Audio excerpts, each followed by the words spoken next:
Energetic star का नाम है खेसारी लाल यादव।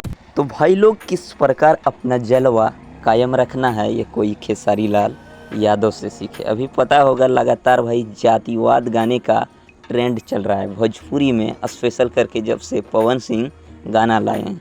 तो भाई क्या खेसारी लाल यादव भी जातिवाद गाना लेकर आएंगे? तो आप लोगों को बता दूं, आज जो गाना आया है जातिवाद से कुछ हटकर है, लेकिन एकदम माहौल बदलने वाला गाना है। इसी को बोला जाता है कि भाई अपना जलवा किस तरह से कायम रखना है कोई खेसारी लाल यादव से सीखे।